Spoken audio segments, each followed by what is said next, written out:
Hello and welcome to Marble Gallery's Game of the Year 2025 celebration. This is my top 10 list of favorite games from 2025. I'm just going to go through the list, man. I don't have any runners up. I don't have anything that just didn't barely make the list. It's pretty straight and straightforward.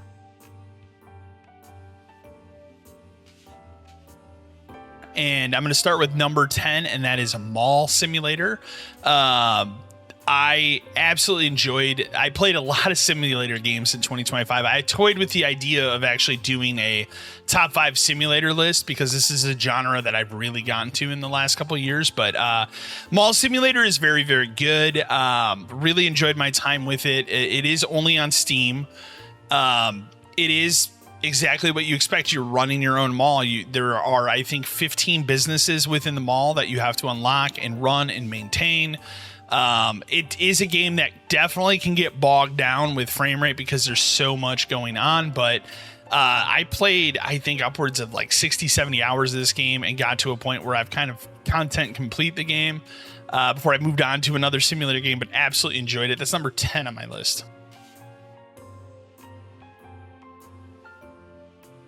Number 9 on my list is a remaster. That is Tony Hawk's 3 and 4 remaster. Came out earlier this year, back in July. Love the Tony Hawk franchise. I'm so happy that this actually happened. There was a lot for a couple of years of like, is it going to happen? Or are they not going to do it? Love that they brought back Bam Margera. He was actually kind of a bigger part of this game.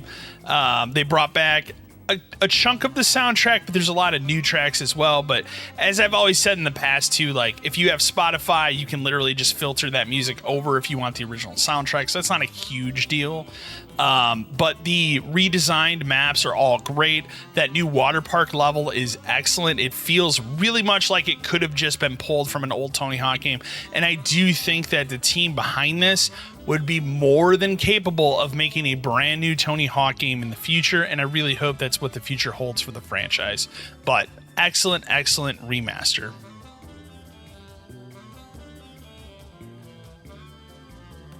Number 8 is going to be a recent game that I played or have been playing. That is Ball Pit, Devolver Digital's latest roguelike game. This is an excellent game, especially if you're going to play it on a handheld device. I've been playing it on my Steam Deck. Really like the game. It's very addicting. It kind of has elements of a city builder mixed with the games. Like it's kind of like playing a demented version of pinball almost. But it's really excellent. It's one of those just one more run types of games, and a great on the go game. Absolutely love this game.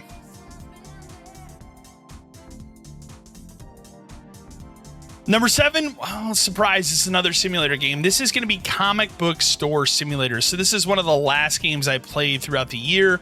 I had purchased it when it came out, but I was too invested in Mall Simulator at the time to get to it. What I did not know is that Comic Book Store Simulator is almost a direct sequel to last year's Laundry Store Simulator. And there's a lot of the same elements. It's the same guy that loans you money. When you get later in the game, one of the cool features it unlocks is some of the customers that come into your store are the staff from the laundry store from that game. It has all the same weird quirkiness that the Laundry Store Simulator game had with its different side missions and posters you can find on the walls that have phone numbers you can call that lead to various different mysteries throughout the game. Excellent game. I don't know if I like it as much as Laundry Store Simulator. It's probably pretty close, but I enjoyed it through and through. That's my number 7 game of the year.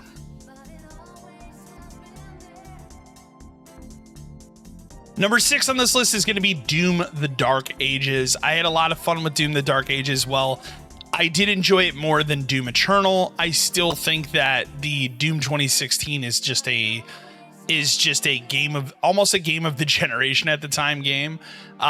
This game, I did like that they got back to the more grounded approach. It kind of loses that verticality that I didn't care for in Eternal. The story is silly and over the top and exactly what you expected it to be going in. It's a Doom story. I do like a lot of the new mechanics with the shield and kind of the stand and fight approach this game has. Again, against that verticality that Doom Eternal had that just became too much. Doom: The Dark Ages never feels like it becomes too much, but it's just an enjoyable experience from beginning to end.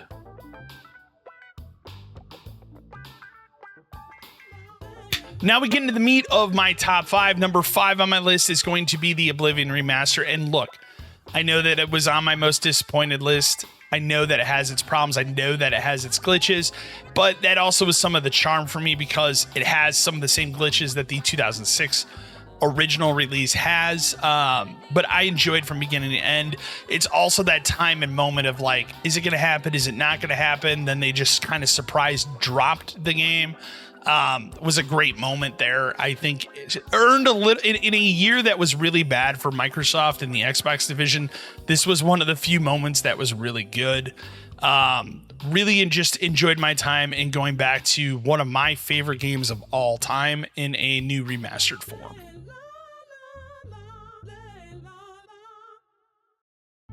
Number 4 on my list is going to be a game that is not really my cup of tea normally, and that is going to be Arc Raiders. I'm not a big extraction shooter guy. I did enjoy Helldivers, but this game caught me off guard and took me by surprise. I had some friends, Matt, who's on the podcast, has really been diving into the game. He kind of really was talking about it. He's like, oh, you should give it a shot and everything. And I wasn't sure because the $40 price point is kind of a lot. It's not a full price game, but I'm like, I don't know if I'm really going to enjoy it. It has led to some of the best multiplayer experiences I've had in a video game in years. I like the community that's around this game. I like how they're consistently updating the game. It constantly feels fresh and new.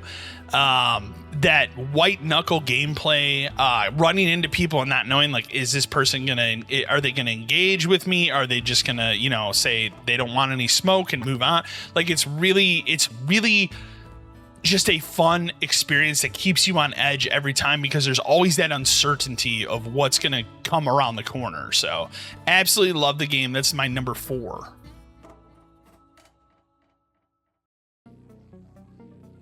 What a surprise. Number 3 is another simulator game, and I'd argue the best simulator game of 2025, and that is Power Wash Simulator 2. I platinumed this game on the PS5. I spent probably an entire month doing nothing but power washing shit. It is heavily improved over the first one. It lost a lot of the jank I feel that Power Wash Simulator had going into Simulator 2. It feels more polished in those terms. All of the new environments and stuff, it's more power washing. Adding that floor washer is a game changer for the game. And, I loved Power Wash Simulator when it came out. I love this even more. That's number 3 on my list.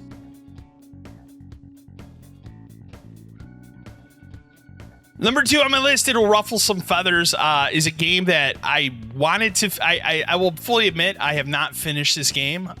Thankfully, I've not been spoiled on it. Please do not spoil the end of it. That is Clair Obscur. I need to go back. I need to finish it. I recognize that, and that's probably part of the reason why it's not my game of the year. Maybe that conversation would be a little bit different if I had finished it. But just everything this game does, it immediately sucks you in with its story. It's that constant, like, well, what is going on here with this story? What is going on with these characters? It has an immediate premise that hooks you and you want to know more about it. But I think the things that are more surprising about the game is how good of a JRPG it is. It has its very own unique battle system that I really, really liked in this game. And I love the fact that it's a small team that made this game and proved that not everything needs to be a triple or quadruple A development to be successful. This game came out at $50 and it has more content and more poured into it than most full price $70 to $80 games. And I love that it shook up the industry. I hope that people paid more attention to this.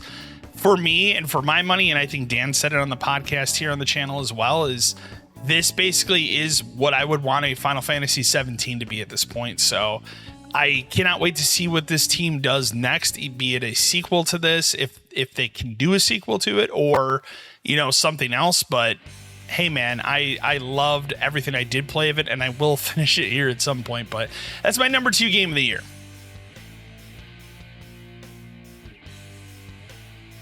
And my number 1 game of the year, my pick for Game of the Year 2025, it should come as no surprise. That is Death Stranding 2. From beginning to end, this game was just a triumph to play. It is everything you loved about Death Stranding, but dialed up to 11. A lot of the problems and issues that I had with the first game have been fixed, retooled, or refined. Controlling vehicles, gunplay, some of the stealth mechanics of the game, the delivery system, it's all been improved and fine-tuned here. It's an absolute showpiece for the PS5 or a PS5 Pro. Just from beginning, the story is excellent. It is both the most batshit insane story that Kojima has made, but it's also the most focused, in my opinion. Where I feel like you can really get into it and understand it. Sometimes Kojima stuff can be really wacky and out there, and while this totally 100% is, I understood it from beginning to end, and it didn't take me out of the experience at all. All the performances in it are excellent. I think it's one of Troy Baker's best performances in a video game ever. I don't want to say too much about the end of the game because the end of the game is really wacky and out there, but it is a excellent end to it, and it is one of those situations where like there is a way you could make another Death Stranding, or you could leave this as the end, and I'm kind of okay with either choice there. So that is my game of the year of 2025. I'd love to know what you guys loved in 2025. Keep around for the channel. There'll be more new content coming soon. Otherwise, I'll catch you later.